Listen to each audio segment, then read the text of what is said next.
đụng đưa chiếc lá đang rơi và đứng nơi đây không phố gì em đợi một cô gái, chờ đợi một ai tìm mãi trong dòng người qua lại. Và mới hôm nào nơi chi nơi đây thì bỗng anh chợt xăm chiếc con tim này, để rồi lại nhớ, để rồi lại nhớ, để rồi ngẩn ngơ với những mong chờ này. Anh ơi, xin anh cho em được biết tên, để tình yêu này được viết lên và tiếp thêm muôn lời ca ngọt ngào cho em.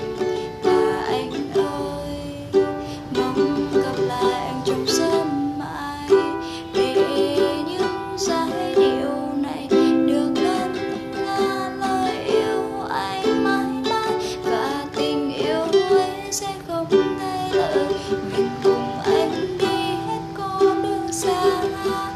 Bao khó khăn ta gặp trong đời, từng bàn tay em đưa anh vượt qua. Tặng riêng khúc hát yêu thương này gửi người mà em vẫn mơ, sẽ yêu anh từng tháng từng ngày, yêu anh từng giây từng phút từng giờ.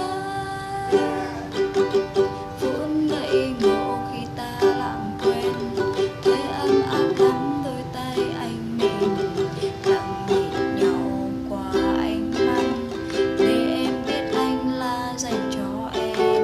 Gió khiến mái tóc em nhẹ bay, rung bối rối trên con phố ấy. Nụ cười anh sao dịu êm, làm con tim em ngập trong những mê say. Này anh ơi, xin anh cho em được biết tên, để tình yêu này được viết lên và tiếp thêm muôn lời ca ngọt ngào cho em. Và anh ơi, mong gặp lại anh trong sớm mai, để những giai điệu này được ngân nga lời yêu anh mãi mãi. Và tình yêu ấy sẽ không thay lời, nguyện cùng anh đi hết con đường xa. Bao khó khăn ta gặp trong đời, từng bàn tay em đưa anh vượt qua.